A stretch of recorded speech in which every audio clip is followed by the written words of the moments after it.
হাজার হাজার মেয়ের জীবন ধ্বংস করে দিচ্ছে মেয়ের মায়েরা। মেয়েরা মনে করে অথবা মেয়ের মায়েরা মনে করে যে টাকাওয়ালা পুরুষের কাছে বিয়ে বসতে পারলেই মনে হয় সে সুখী। এই জন্য এই জিনিসটা আমি প্রায় বলি যে মেয়ের জীবন নষ্ট করতেছে মা। মা শুধু মেয়েকে দুনিয়াবি সুখী বানানোর জন্য, দুনিয়াবি সংজ্ঞা বুঝতে ভুল করার কারণে, এই মায়ের কারণে মেয়ের জীবনটা ধ্বংস হইতেছে। যদি টাকা পয়সা ধন দৌলত দিয়ে সুখী হওয়া যাইতো তাহলে আজকে পশ্চিমারা সব থেকে বেশি সুখী থাকতো। যদি টাকা পয়সা ধন দৌলত দিয়ে লাইফটাকে আনন্দ উপভোগ করা যাইতো, লাইফটাকে পরিপূর্ণ সফলতার দুয়ারে নিয়ে যাওয়া যাইতো, তাহলে ওই পশ্চিমারা ইহুদিরা সব থেকে বেশি সুখী থাকতো। যদি টাকা পয়সা দিয়ে সুখ কামাই করা যাইতো তাহলে অমুসলিমরা সব থেকে বেশি সুখী থাকতো। আপনি মনে করতেছেন যে টাকা পয়সা সুখের কারণ না? যদি টাকা পয়সা দিয়ে আপনি সুখ কিনতে পারতেন তাহলে মিডিয়ার লোক যারা, নায়ক নায়িকা যারা, ওরা সব থেকে বেশি সুখী থাকতো।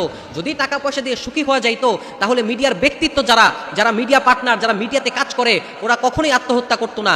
এই টাকা পয়সা যদি আপনাকে সুখী বানাইতে পারতো তাহলে আপনি কখনোই, আপনি দেখেন না পেপার পত্রিকায় যে কোটি কোটি টাকার মালিক কিন্তু নিজে পিস্তল দিয়ে নিজের মাথায় গুলি করতেছে, সে আসলে সুখী নয়। তার মতো অদুখী, তার মতো অসুখী, তার মতো ডিপ্রেশনে দুনিয়ার কোনো মানুষ নেই। এই জন্য আমি আমার প্রিয় বোনদেরকে বলবো, আমি আমার মায়েদেরকে বলবো যে টাকাওয়ালার কাছে মেয়েকে বিয়ে দিয়েন না। এখন আপনারা মনে করেন যে টাকাওয়ালার কাছে বিয়ে দিতে পারলে আপনার মেয়ে সুখী থাকবে, এই কথাটা সব থেকে ভুল ধারণা। আপনি আপনার মেয়েকে বিয়ে দিবেন, আপনি আপনার মেয়েকে বিয়ে দিতেছেন টাকাওয়ালা ছেলের কাছে। আমি মাঝে মাঝে বলি যে মেয়েটাকে আপনি টাকাওয়ালা ছেলের কাছে বিয়ে দিতেছেন না, মনে হয় একটা টাকার বস্তার সাথে আপনি আপনার মেয়েটাকে বিয়ে দিতেছেন।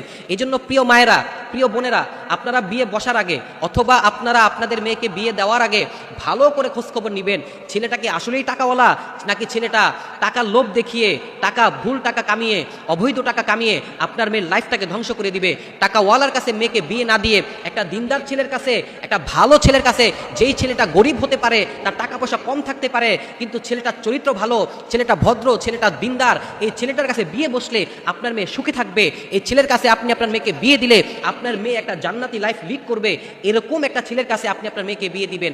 আর যদি টাকা দেখে, অর্থ দেখে আপনি আপনার মেয়েটাকে বিয়ে দেন, কয়েকদিন পর দেখবেন আপনার ঘরে আপনার মেয়ে ঠিকই ফিরে আসবে, তবে জ্যান্ত না, আপনার মেয়ে আপনার ঘরে মৃত হয়ে ফিরে আসবে।